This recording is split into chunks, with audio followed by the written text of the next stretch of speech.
Welcome, Rebecca. Thank you for joining Zero Waste Victoria and me on this interview.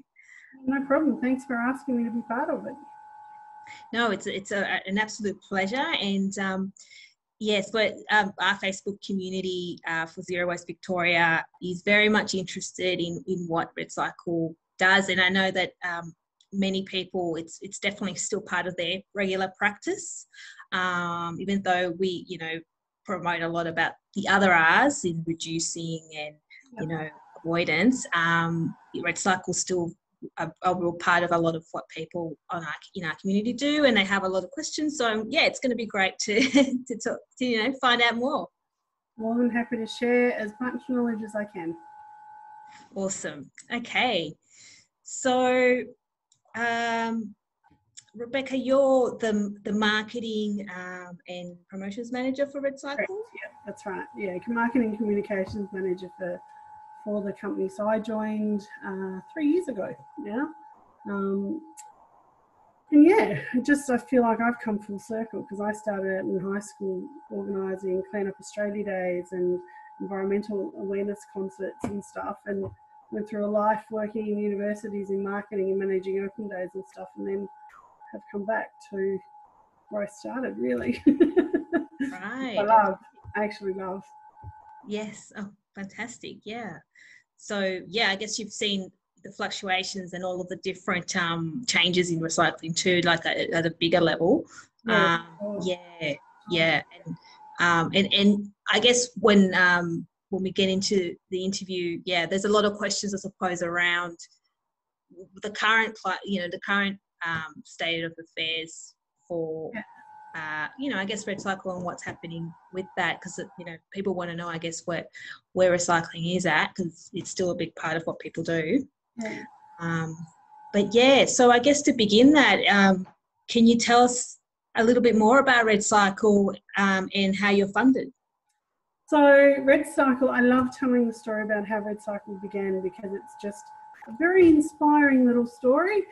So Liz Castle, who's our director, she was just a mum who couldn't understand why she couldn't put out her soft plastic packaging every week when she was putting out the rest of her recycling in the curbside council bins.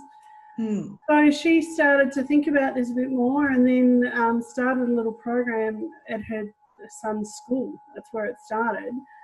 She contacted a local manufacturer because obviously she was thinking bigger picture, didn't want to just collect the material, she wanted to know what she could do with it. So she initially partnered with REDcycle and then started this program within her son's school, and so she was collecting all the soft plastics from the other families and then delivering it to REDcycle.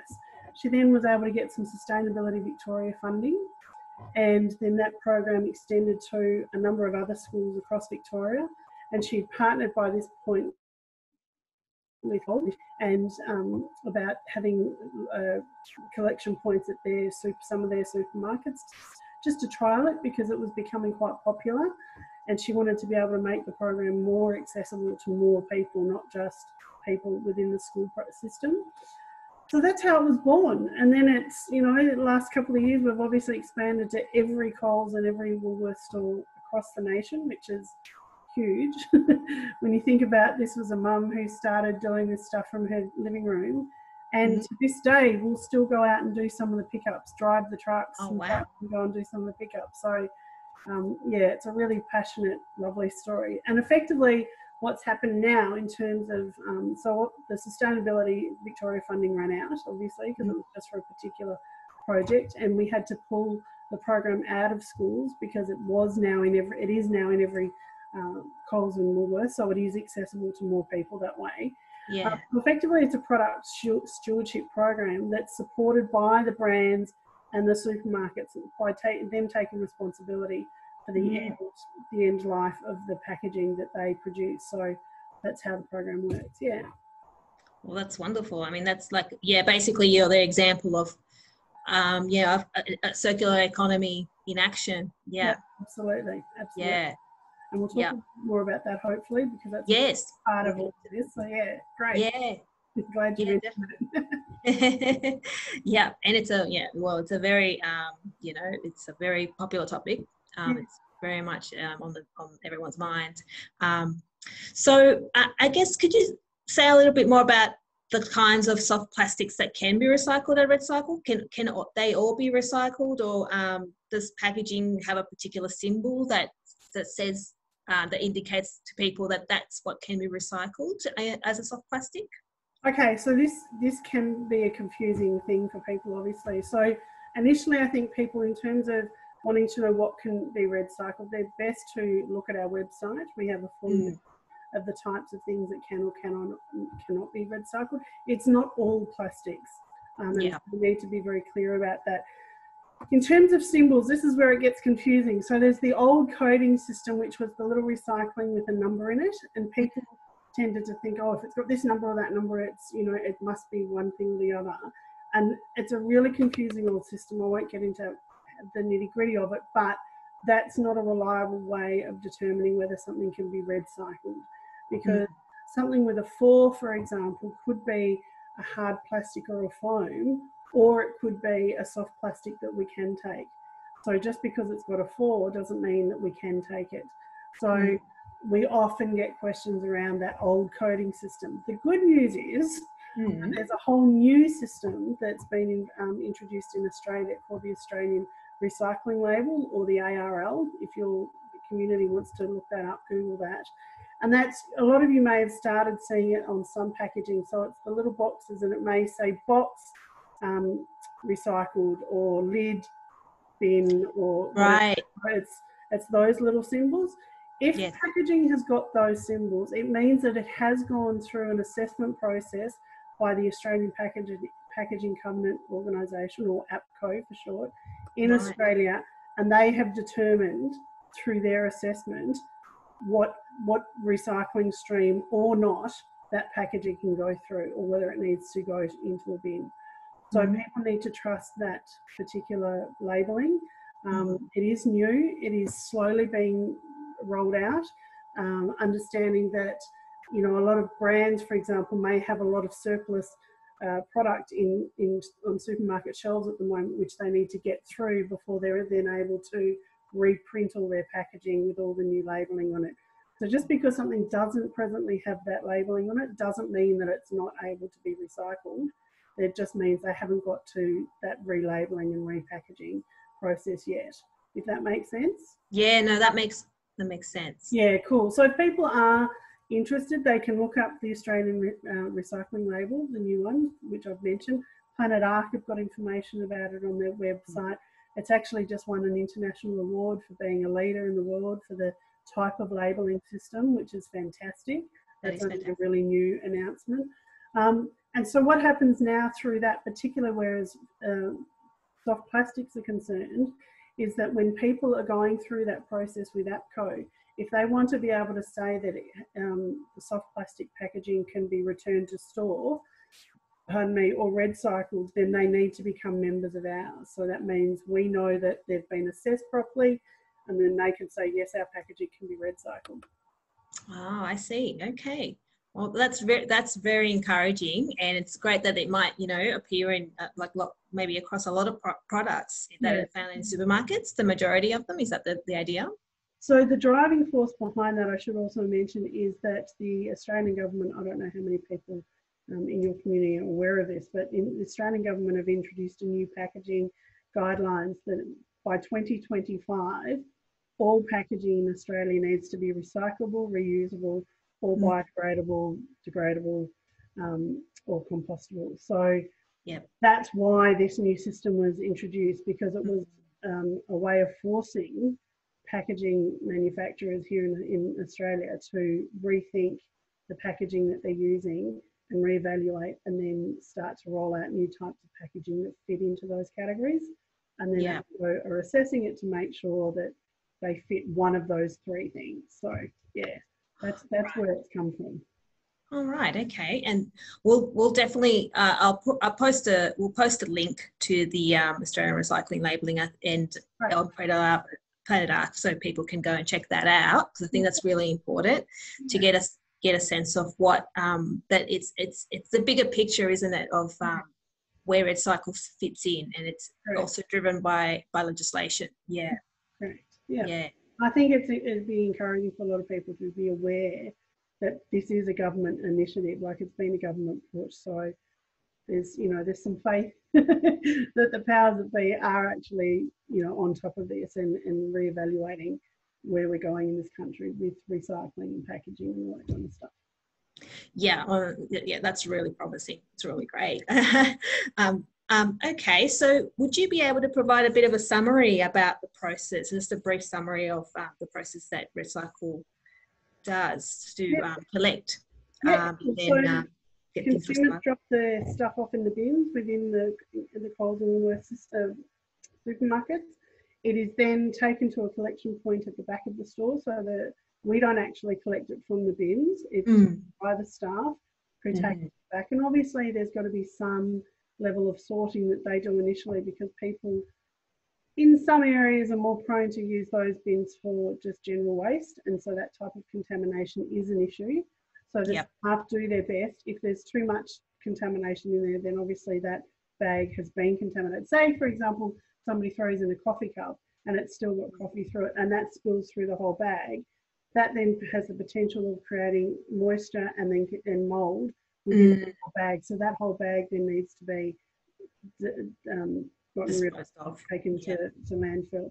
But effectively, they, you know, most people do the right thing. And so those bags are then taken to our collection point at the rear of the store. It's either one of our trucks or the supermarket delivery trucks will come and pick that up. And then if the supermarket delivery trucks get it, it goes back to their distribution centre where our trucks then collect it. Or our trucks just take it straight back to our holding areas before it gets shipped back to Melbourne to our warehouse, where it goes through another initial sort just to make sure there's no, you know, no other waste in there that could be a problem. And bearing in mind, we collect over 1 million pieces of soft plastic every single day, so there's a lot of sorting going on. Wow. And then it's baled up, and then it is distributed to one of our manufacturing partners. So either REDcycle, who I mentioned before, Close the Loop, or REDcycle, Close the Loop, and Plastic Forest. Oh goodness. Okay, yes. Plastic Forest. Plastic Forest are the other ones.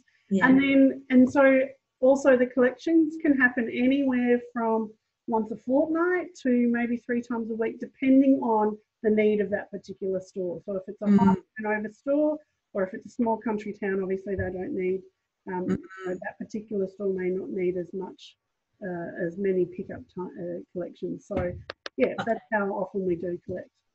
Right, and they either let you know or they come and drop it off. Well, generally speaking, there's a schedule of pickups. If a store says, look, we've got an influx, there's more people in the area using the program now, then we will look at increasing the number of collections. But we generally would start off, say, once a fortnight, and then work out how regularly they need it. So that's how it works. Great. No, that's good. That's really good to know. I think it's just good for people to know how, because I think that's all they might see is going to be the bin, and then or maybe interactions with the staff, but then beyond there, it's we know that it'll get there, but how it's good to know that. Yeah. But I think that also you just raised another point that I should mention, that people often then get a bit concerned if the bins are overflowing, or, you know, asking that we have 2 bins or whatever.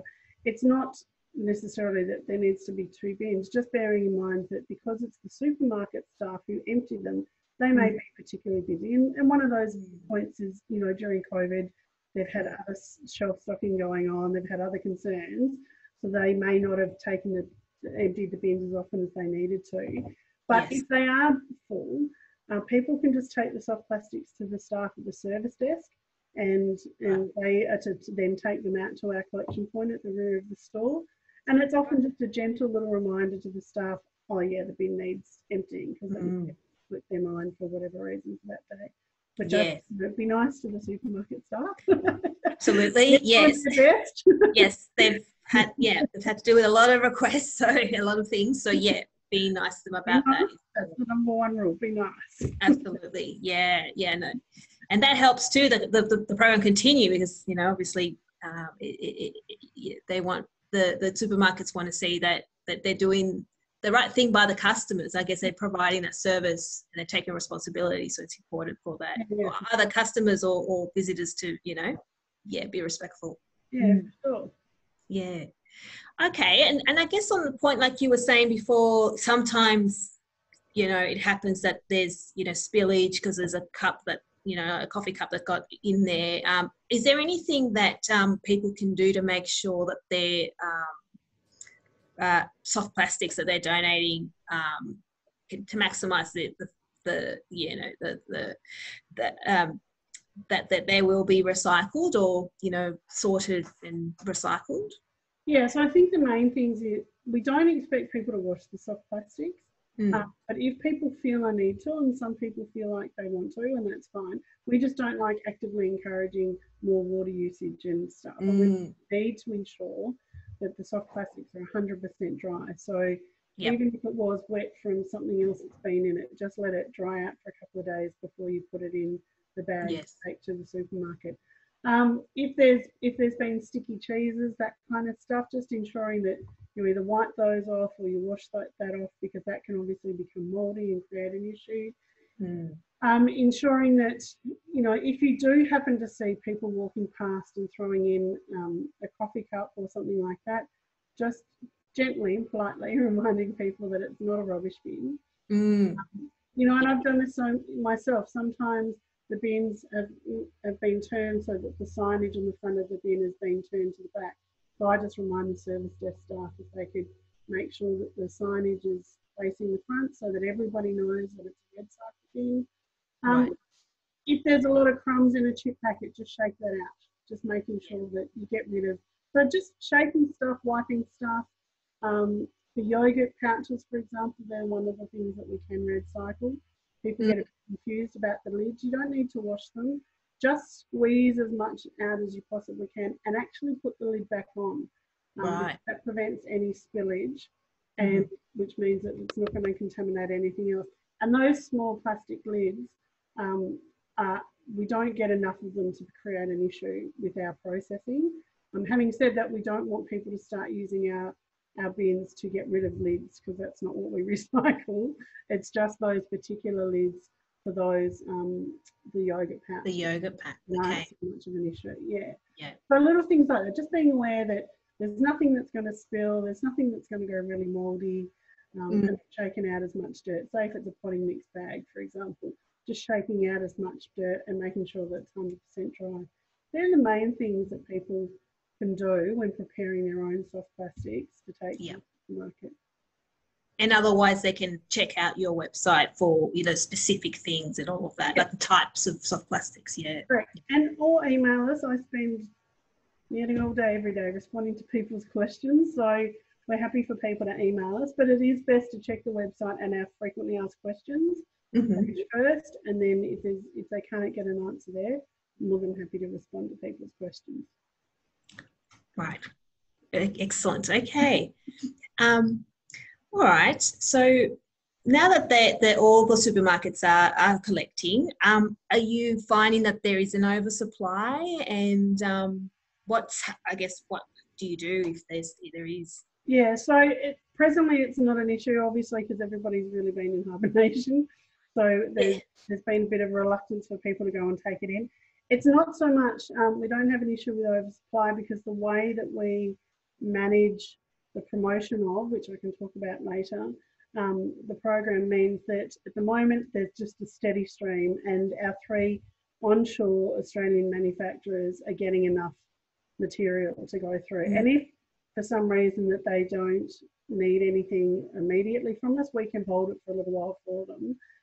None of it goes to landfill. The only stuff that goes to landfill is the contaminated plastics that I was talking about before.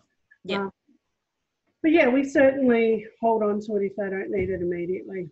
But at the moment, there's no issue with oversupply. Perfect. So people can continue to just donate as needed. Yeah. All right. Are there any plans to offer REDcycle byproducts created by the Replas and all the other 2 partners in Bunnings or other places? So that would probably be a question more directed towards those 3 manufacturing partners, because that's their distribution chains, obviously. there does need, probably this is a good point to mention, there really does need to be a change in Australian culture, I think, in terms of people feeling more encouraged and more confident about buying products made from recycled materials here. Yes. There's not the uptake that, we don't have the uptake that we should have. If more people were purchasing this stuff and more people felt confident using stuff made from recycled materials, not just soft plastics, but anything, then obviously that's going to create more demand, it's going to get cheaper, et cetera, and we can have more distribution channels.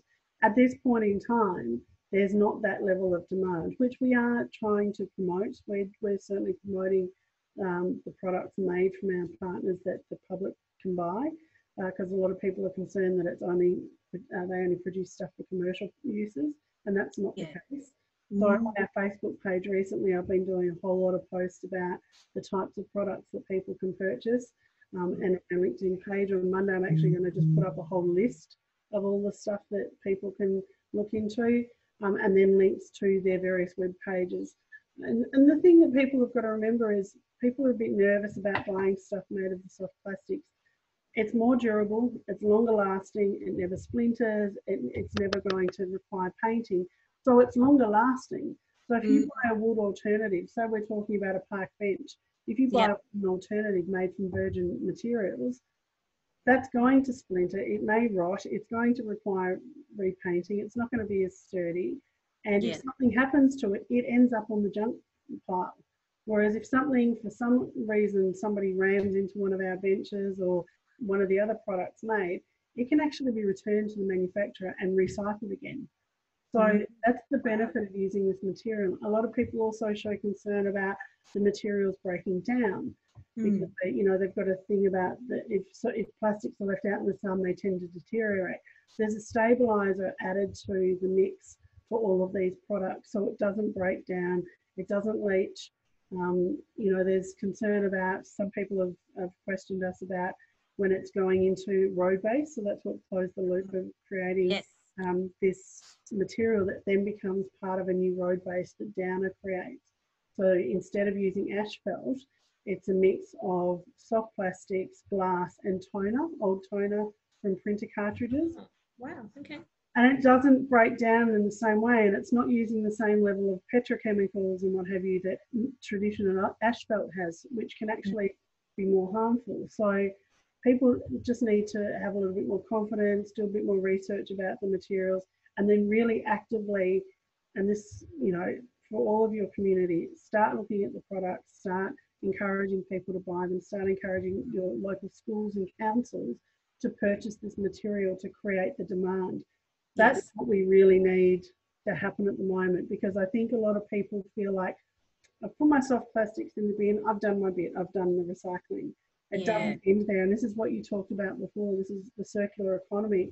People really need to understand how important the end product circular economy is. It's not just about, yes, we're recycling in this country, it's recycling and we're turning it into stuff that people are using, and then it can be turned back into stuff if something happens. Like, it's really important that people understand how important that is, because without the demand, then recycling does become a linear process. It becomes a dead end.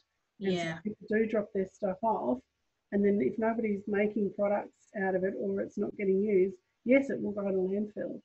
And then it's the same as putting it in the rubbish bin, the standard rubbish bin. So if people can really think about that message and think about encouraging others and educating others about the importance of the circular economy, I think that's where we're going to make leaps and bounds in this whole space, in this country.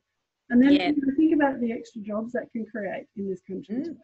Because if there's more manufacturing, if there's more recycling, there's more manufacturing, people are going to create jobs, because there's going to be a need for new plants to create these products. So, you know, there's a lot of wins if people jump on this bandwagon and really understand it. And if there's any entrepreneurs out there who've got ideas about what this material can be turned into, by all means, like, really get onto it. There's definitely opportunities. It's coming up, and that it's promoting that. And yes, it's about the, you know, people being aware that they're, I guess it's part of that system of being a consumer. You know, if you can add value to, you know, it's about valuing this product too, because you know, I think even though you know, we promote avoiding plastic, and we're trying to avoid disposable types of plastic. I think at the same time, we're not necessarily, it's not about being against plastic, because plastic can be quite a valuable product that can be reused or can also be or recycled, but it has longevity, and that's why it's been used for such a long time in products, because it's, you know, it's long lasting. So I think you've just hit the nail on the head, because a lot of people have an opinion that we just need to eliminate plastics altogether. The reality is that's never really going to happen. We can change the types of material so it's more recyclable, and so that it does have a longer life than just its immediate use, for sure. But it does improve the shelf life of products. It does mean transporting products is easier, and without having as much product loss, which is what was happening before, which is why they moved to plastics in the first place. So I think it's important, like you've said, to understand there is a place for the plastics, but it's what we then do with it, and how it's manufactured in the first place, to whether it can be reused or not. And given the government's 2025 goals, it means that all new soft plastics will need to be recyclable or reusable or biodegradable. So, you know, I think it's really important to understand that that's where we're moving towards, and that there is a place for it, but it's what we do with it, and then whether we, you know, help support that circular economy or not. Yes, and that's going to be very important going forward. Yeah, for sure. Yeah. Okay. So, yes, we've talked about sort of some end market solutions, but then are there any plans to expand the business model and program beyond the current supermarkets, and to have another drop-off system somewhere? So, in a word, no. So, understanding that the REDcycle program was born from the very fact that there was no other post-consumer soft plastic recovery program in the country. There was no other way for everyday consumers like you and I to get rid of our soft plastics. Whereas there have been in place other companies who have been accepting commercial and industrial waste for a long time already. There's not a hell of a lot of them, but they do exist. So if we need to be mindful of what we were set up to do and what our key motivation is. And if we go beyond that, then we're looking at thinning out and possibly losing the integrity and, you know, watering down the integrity of the program. And that's certainly not what we want to do. And we need to be mindful of logistics. We're in over 1,800 locations at the moment. So, you know, that's a big logistical, you know, we're as much of a logistics company as we are a recycling company.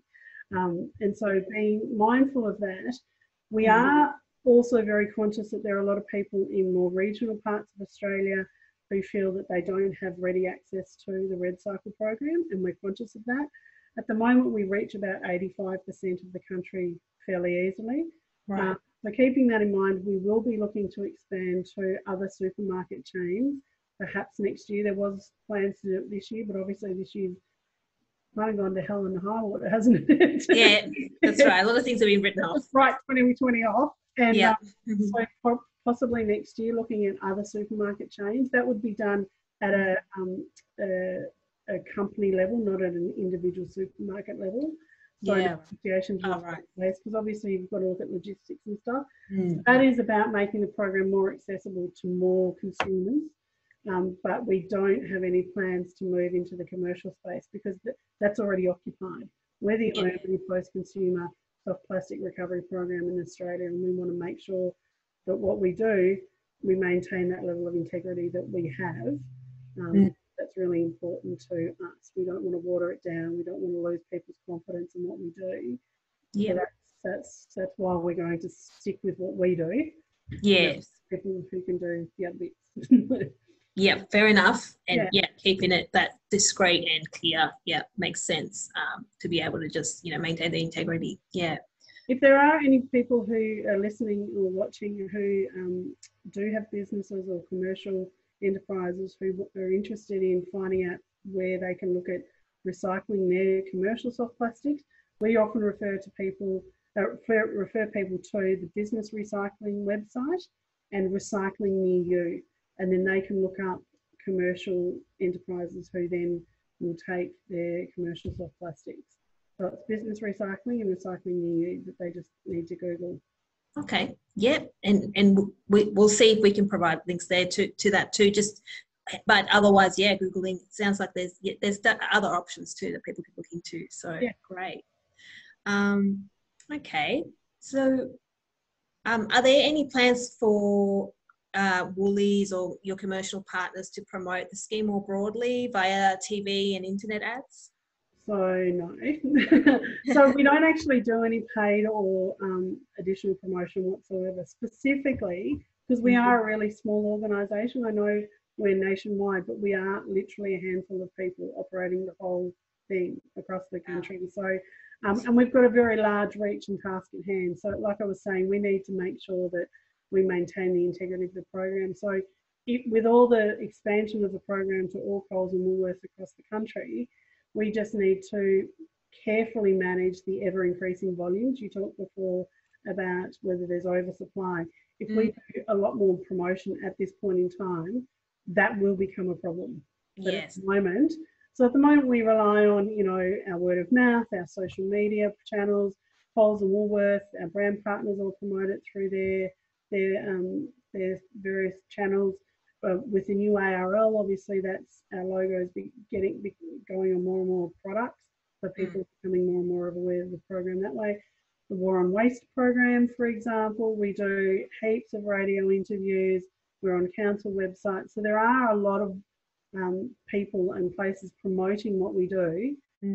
Don't do any paid advertising at the moment, and we don't expect that our commercial partners like Woolworths, for example, would go on to do TV advertising, because we just need to be mindful of, yes, at the moment everything's under control, but if we just need to make sure that the logistics are such that we're not going to end up with that oversupply. And obviously with COVID and everything that's gone on, we really need to be careful about managing when everybody suddenly goes back to work and there may be an influx. So we just need to, that's what we're managing at the moment. To make sure that, like I said, it's all for us, it's all about maintaining the integrity of what we do. So yeah, that's right, and having more of a staged or progressive approach rather than just like all or nothing. And I like those terms, staged and progressive. Or pinch those. I should Okay, well, that's really great. That's really great insights to get about at REDcycle. I guess apart from that, does REDcycle collect data about the types of plastic it recovers and, across the different supermarkets and that sort of thing? So we do it in respect of not so much the types of plastic, but certainly the types of packaging. Data for Woolworths and for Coles, and that's commercial in confidence in terms of volumes and all that kind of stuff. But if we're looking at the types of packaging that we're taking in, so the top three are bread bags, frozen vegetable bags, and paper goods bags. So toilet paper rolls, nappy packaging, that kind of stuff. They're our top three. Right. And 90% of what we recover is generated from the supermarket branded goods. So, and then, there's the rest is a mix of plastic bags and stuff. So it's a good mix, and it's really reassuring that people are using the program with the right sorts of soft plastics in mind, that they are going to the supermarket, making conscious choices to then recycle the package they're purchasing within the supermarket. Yes, yeah. And I suppose that might be some feedback that you give to your partners at certain points. Yeah. So our partners may then ask us, bearing in mind it is difficult to necessarily track one piece of plastic. Like I said, we can recover up to 1 million pieces of soft plastic every single day. So, but we are able to give some data to the particular brands about the sorts of volumes of their particular brand that are coming through. So, Okay. All right. I guess in terms of that in volume, are there any, is there any scope for REDcycle to advocate or promote on the reduction of plastics use? Yeah. So REDcycle is actually a part of, we work very closely with the peak body that I referred to before, so APCO, the Australian Packaging Covenant Organisation. So they're the peak packaging body in Australia. This is also on the board of a number of other advisory groups in relation to packaging in Australia. So working with companies and organisations and councils, advising about the types of packaging that are coming through the system and what can be done to change things. And like I said, because we're involved with APCO, who are also working very closely with government about that 2025 vision that I was talking to before, yeah, Liz is very much involved with all of those discussions and working with brand partners on how they can better have better types of packaging that are recyclable or can move towards different types of packaging that don't necessarily involve plastic. Okay, all right. No, that sounds really, really great. Finally, last question. What are the goals for REDcycle for this year, and is there any way that the public can support you and your goals? Yep. I guess our goal this year is to survive. It's been a strange old year. Get through this year. I guess for the public, it comes back to what I was talking about before. It's about supporting that circular economy. It's about understanding and really thinking about that a bit more. People educating others about purchasing products made from recycled materials, because that's so important. If we don't have that, then what we're doing means nothing. So it's really important. That has to be the main message, and that's one of the main messages that all our partners are putting out too. That it's not just about sales for them. It's about understanding that they're part of the circular economy, and we need to support companies like Replast, like Plastic Forest, like Close the Loop, who are actively involved in trying to create new products for the market to make this material available to people to purchase. So that's the best way that people can help support us, really, is going out and buying those products and advocating for councils and schools to buy products made from those materials as well. Yeah. No, those are very good goals to end with, and I think that's something that our community could definitely get behind and support. And try and actually make it a circular economy with an actual circle rather than just almost closed. But so thank you so much, Rebecca, for joining us. And thanks to everyone who's tuned in. And there'll be the links provided around the Australian Recycling Label and other links that we talked about in our interview. But thanks so much for REDcycle and what they do, and we will keep supporting you guys. Oh, thank you so much, and thanks for the time. I really appreciate it. No problems. Thanks, Rebecca. Okay. Thank you. Bye.